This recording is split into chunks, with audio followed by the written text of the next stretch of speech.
મંતવ્ય ન્યૂઝના સ્ટિંગ ઓપરેશનમાં આકાશ અને એલન ઇન્સ્ટિટ્યૂટનો ગોરખ ધંધો બેનકાબ થયો, જેનાથી શિક્ષણ વિભાગમાં ભૂકંપ આવ્યો। પહેલા તો જિલ્લા શિક્ષણાધિકારી અને એએમસી સ્કૂલ બોર્ડ પોતાની જવાબદારીમાંથી ભાગ્યા, ત્યારે રાજ્ય શિક્ષણ મંત્રી પ્રફુલ્લ પાનસેરિયાએ તપાસના આદેશ આપ્યા। કેબિનેટ શિક્ષણ મંત્રી કુબેર ડિંડોર મંતવ્યનું બૂમ જોઈને ભાગ્યા હતા અને આખરે હવે ગાંધીનગરથી તપાસના આદેશ છૂટ્યા છે। શહેર ડીઈઓ કચેરી સાથે સંકળાયેલી 600 થી વધુ શાળામાં વિદ્યાર્થીઓની નિર્ધારિત સંખ્યા અને તેની સામે વિદ્યાર્થીઓની નોંધાયેલી હાજરી, શિક્ષકોની સંખ્યા, શૈક્ષણિક અને વહીવટી સ્ટાફની સંખ્યા, ઉપલબ્ધ શૈક્ષણિક સુવિધા અને વહીવટી સ્ટાફની સંખ્યા નિયમ મુજબ છે કે નહીં તે સહિતની વિવિધ બાબતોની ચકાસણી કરવામાં આવશે। જોકે 3 શાળાઓમાં તપાસનો કડક દોર ચાલુ છે, જેમાં તે ખુલ્યું છે કે 25% વિદ્યાર્થીઓની હાજરી શાળામાં છે જ નહીં। ત્યારે હવે જોવાનું રહેશે કે તંત્ર અને અધિકારીઓ તપાસના નામે નાટક કરશે કે પછી સાચી હકીકત સામે લાવશે અને જો આ સમગ્ર કૌભાંડમાં મોટા માથા સંડોવાયેલા હશે તો કાર્યવાહી કરશે કે મામલો દબાવી દેશે। જ્યારે મંતવ્ય ન્યૂઝનું આ સ્ટિંગ ઓપરેશન, જેમાં રાજ્યના શિક્ષણ વિભાગમાં હવે હડકંપ જોવા મળી રહ્યો છે। આખરે ગાંધીનગરથી તપાસના આદેશ પણ છૂટી ગયા છે, ત્યારે હવે જોવાનું રહેશે કે હવે શિક્ષણ વિભાગ દ્વારા કેવા પ્રકારની કાર્યવાહી હાથ ધરવામાં આવશે। ત્યારે આપણી સાથે શિક્ષણવિદ વિજય મારુ જોડાઈ ગયા છે। વિજયભાઈ, શિક્ષણ મંત્રીના તપાસના આદેશમાં કેટલી હકીકત? શિક્ષણ મંત્રીએ તપાસના આદેશ છોડ્યા છે, તો આવું તો અમે જ્યારે આવેદન પત્ર આપીએ છીએ ત્યારે તપાસના આદેશ છોડતા હોય છે। સરવાળે મીંડું હોય છે, કારણ કે અધિકારીઓને પણ ખબર છે કે એ લોકો એમની પાસે કોઈ પણ જાતનો હિસાબ માંગતા નથી કે તમે શું કર્યું, ખાલી આદેશ છોડે છે।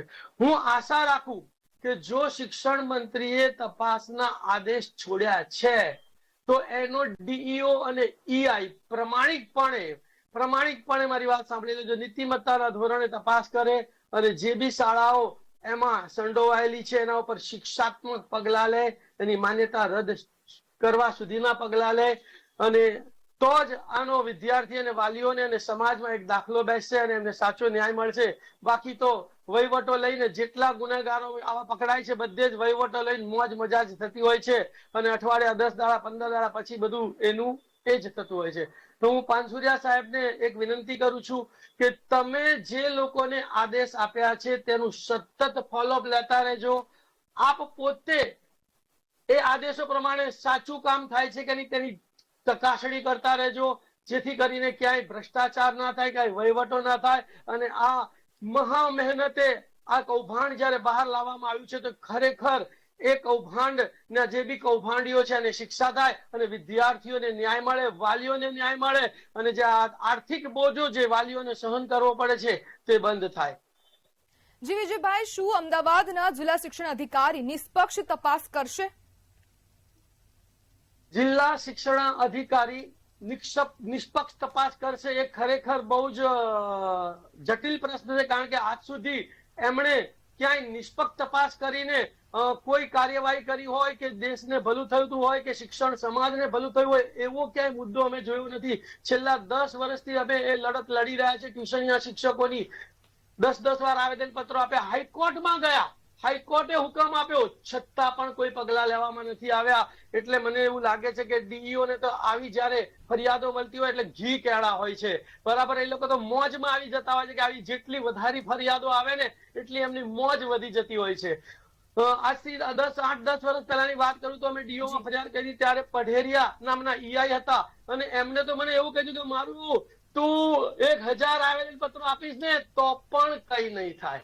એટલે જ્યાં સુધી ઉપરથી આદેશ આમાં આવે, અધિકારીઓ પર કડકમાં કડક પગલા લેવામાં આવે, પ્રેશર કરવામાં આવે અને જો અધિકારી ખોટું કરે તો અધિકારીને સસ્પેન્ડ કરી એની નોકરી દૂર કરી અને જેલમાં પૂરવા સુધીની કાર્યવાહી કરવામાં આવશે ને તો જ આ સાચા પગલા લેવાશે। વિજયભાઈ, હવે મંતવ્ય ન્યૂઝ પાસે સચોટ પુરાવા છે અને આ જે સચોટ પુરાવા છે તેના આધારે કાર્યવાહીમાં વિલંબ કેમ થઈ રહ્યો છે? એ જ કે બધું ભીનું સંકેલવા માટે આ લોકો બધી ગોઠવણી કરી રહ્યા હશે કે જેથી કરીને બધું સંકેલાઈ જાય અને કોઈની ધરપકડ ના થાય। એ લોકો એવું કહે છે કે અમે સ્કૂલોમાં ગયા હતા, વિદ્યાર્થીઓ હાજર હતા, આવી કોઈ ડમી સ્કૂલ છે નહીં, એટલે બધું આખું વહીવટી તંત્ર ગોઠવાઈ જાય એના માટે આ લોકો અત્યારે સમય આપી રહ્યા છે શાળાઓને અને સંચાલકોને। વિજયભાઈ, જ્યારે હવે ડીઓ દ્વારા 3 સ્કૂલોમાં તપાસ કરવામાં આવે છે અને તેમાં તેવું પણ સામે આવ્યું જેમાં 25% વિદ્યાર્થીઓની હાજરી શાળામાં છે જ નહીં, તો પણ તે ડમી સ્કૂલ ન કહેવાય? 25% હાજરી ન હોવી એટલે ડમી સ્કૂલ જ કહેવાય ને ભાઈ. બાળકની હાજરી 100% શાળામાં હોવી જોઈએ. સરકારે 80% હાજરીનો તો નિયમ રાખ્યો છે, પણ ખોટી હાજરી પૂરવામાં આવે છે. એટલે આપણે હવે કેવી રીતે પગલાં લઈ શકીએ? પણ દરેક શાળામાં સીસીટીવી કેમેરા છે.